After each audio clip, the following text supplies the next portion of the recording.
Good morning, students. In previous lecture, we discussed about various types of matter on the basis of chemical properties, that is, pure substances and mixtures.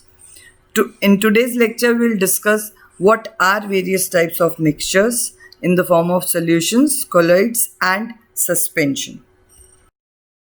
As you can see, mixtures have particles of different substances just physically mixed with each other. So you can see that in what way these particles get mixed. You can see in figure that in salt solution, that is when salt is mixed in water, no individual particles are visible, and the solute or the particles of salt get dissolved completely in water. In that case, the properties and the composition of the mixture is constant throughout. This kind of mixture is called as solution. Whereas in second example, if you consider milk, the particles of milk can be observed under microscope. So this type of mixture in which particles remain suspended, that type of mixtures are called colloids. Whereas in case of sand in water or silt in water, individual particle of sand are visible to naked eyes. So that kind of mixtures in which particles are very large and settle down at the bottom after some time, such type of mixtures are called suspensions. Basically, the difference in the appearance of these three solutions is due to the size of the particles. As you can see here, solutions have very small size of particles which are actually not visible to naked eyes as well as under microscope because of their very small size, less than 1 nanometer. Whereas in case of colloids, the blue colored particles are smaller than suspension, whereas they are larger than solution. This size is actually ranging from 1 nanometer to 1,000 nanometers, and this sized particles are not visible to naked eyes, but they are visible under powerful microscope. And third case, where you can see the green particles, large size particles, which form a kind of suspension, and these particles are very large, greater than 1,000 nanometers, and they are easily visible to naked eyes.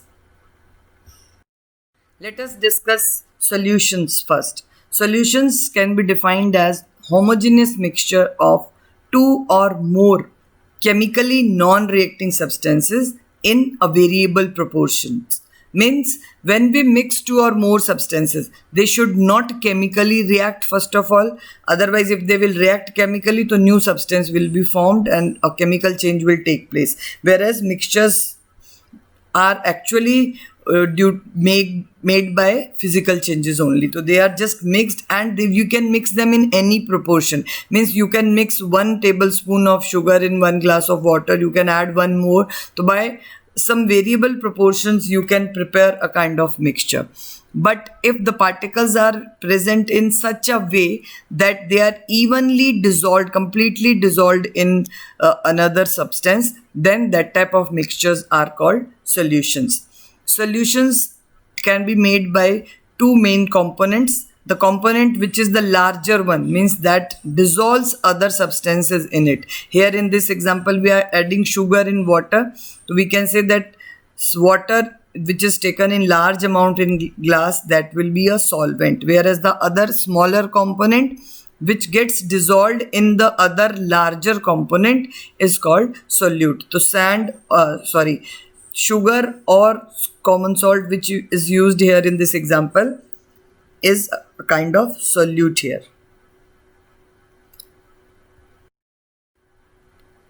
Here you can see few examples with type of solutions. Actually, solutions can be classified on the state of a physical state of solute and solvent. So for example, first you can see the composition of air: nitrogen 78%, oxygen 21%, and rest gases are argon, xenon, neon, hydrogen, helium, krypton, and carbon dioxide. So these are all the components of a homogeneous mixture called air. So air is a kind of solution, and under the category gaseous solution or gas in gas solution, means gases are dissolved in the main gas nitrogen. So here you can say nitrogen is a solvent and rest other gases, oxygen, CO2 and other noble gases, they are solutes. Second example, you can say see objects of brass. Brass is a kind of alloy which is made up of copper and zinc. And here copper is present in 75 to 80% and zinc is present as 20 to 25%. So brass or various alloys are actually solid in solid type of mixtures where metals are mixed together, and the metal which is used in larger amount will said to be solvent, whereas smaller component will be solute. So here in brass, zinc is solute and solvent is copper. Third example, we can see a very common antiseptic from daily life, tincture of iodine. This is a solution of iodine dissolved in alcohol. So this is a kind of solid in liquid solution because iodine crystals are solid, and when they are dissolved in alcohol, so they get dissolved in such even manner that particles divide up to a fine size of less than 1 nanometer, and you cannot see the particles of iodine. And the yellowish colored, brownish colored solution is obtained, which is called tincture of iodine, and this is a kind of solid in liquid solution. Similarly, sugar in water, common salt in water are also examples of solid in liquid solutions. Next, we will discuss characteristics of solutions.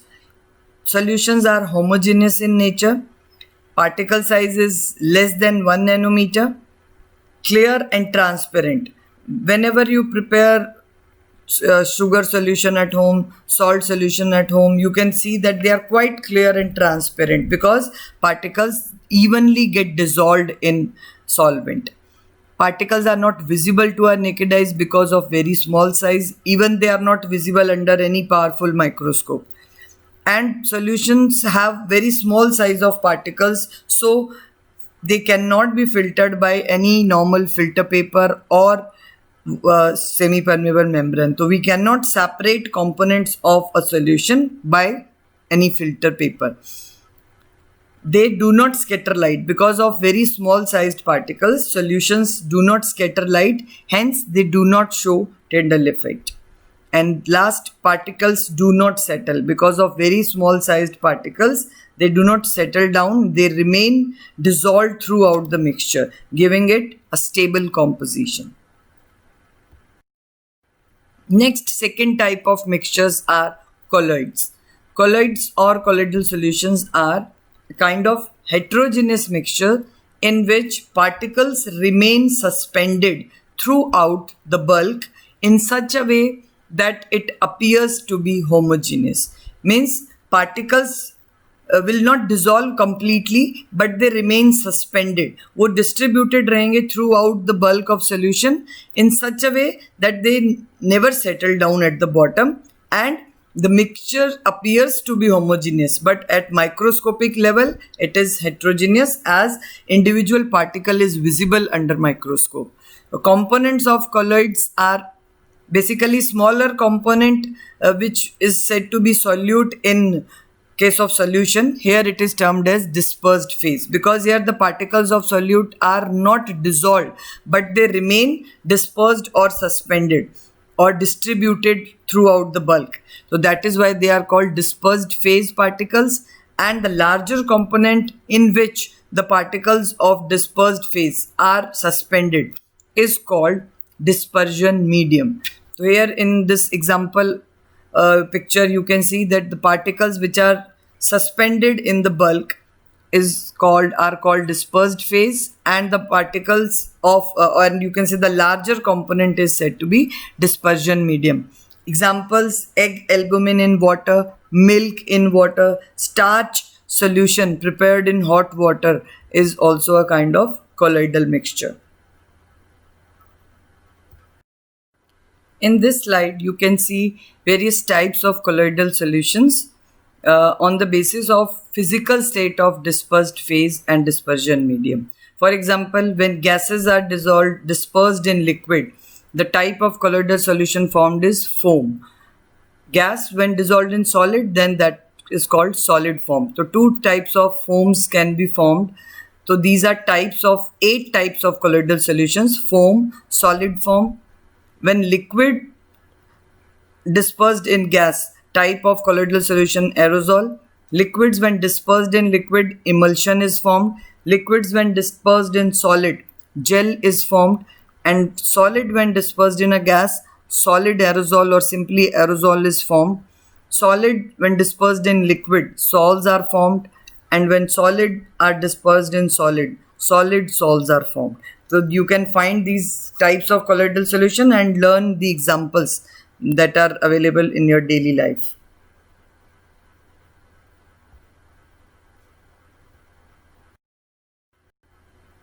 Next, we'll see characteristics of colloids. Colloids are heterogeneous in nature. Particle size is 1 nanometer to 1000 nanometer. Translucent means they are not clear and transparent like solutions. Particles are visible under microscope but not visible to naked eyes. Cannot be filtered by filter paper, but due to their larger size as compared to true solution particles, they can be filtered by semi-permeable membrane. They scatter beam of light due to their larger size and hence show Tyndall effect. Particles do not settle down, that means colloids are quite stable. In this slide you can see a scattering of light by the larger particles of colloidal solutions, which is known as Tyndall effect. Actually, first solution which you can see here in this upper diagram is of colloid, in through which when light is passed by a torch or other source of light, the path of the light becomes visible.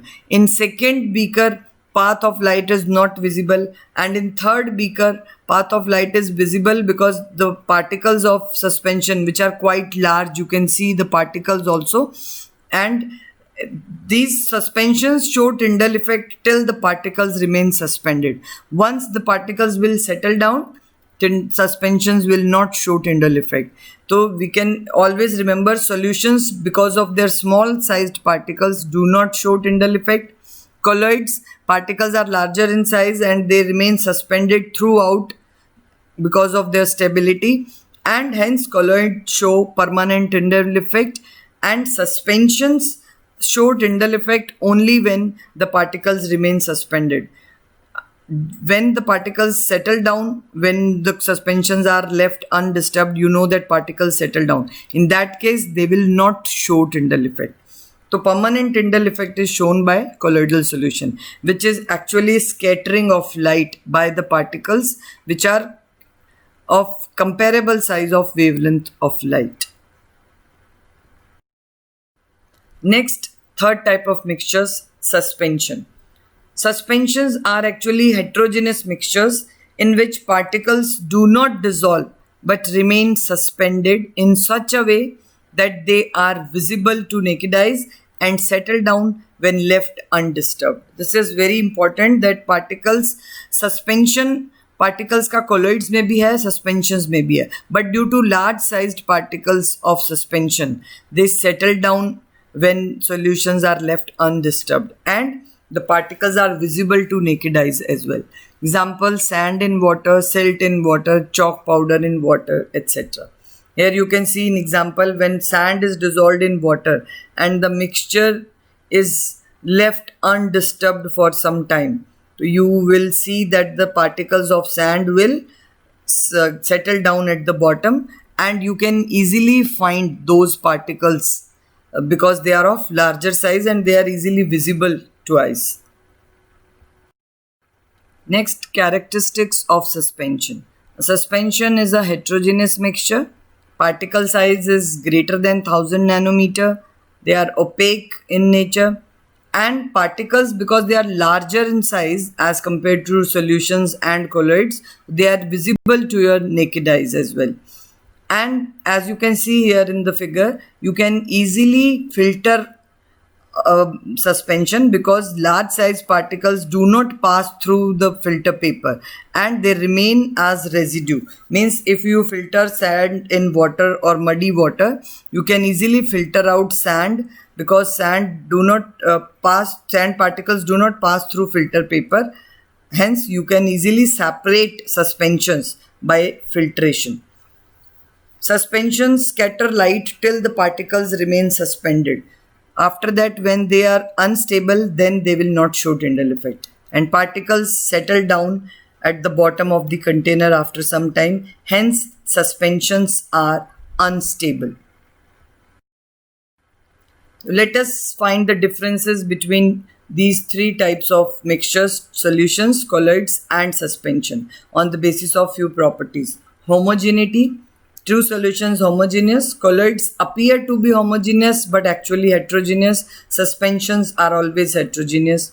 Particle size less than 1 nanometer solutions. Colloids 1 to 1000 nanometer. Suspensions above 1000 nanometer. Filterability.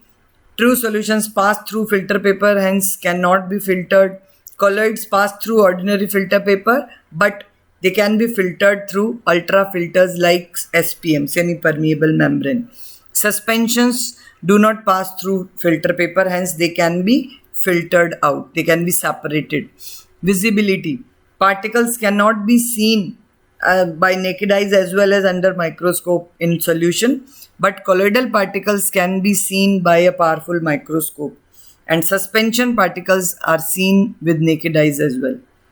Appearance: clear and transparent for solutions, translucent for colloids, opaque for suspensions. Scattering of light is not shown by true solution, so they do not show Tyndall effect. Colloids show Tyndall effect, and suspensions show Tyndall effect till the particles are suspended. Later on, they will not show. Particles do not settle down in case of true solution, hence they are stable. So colloids are also stable, whereas suspensions are unstable because the particles, due to their large size, get settled down when suspensions are left undisturbed. Hope the differences to you all. First of all, it's just small testing. Identify A, B and C as colloid, suspension and solution particles.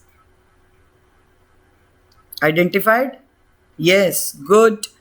A particles of A substance are of solutions, B colloids, C suspension. Thank you. Have a nice day and hope you understood all the things. Practice that.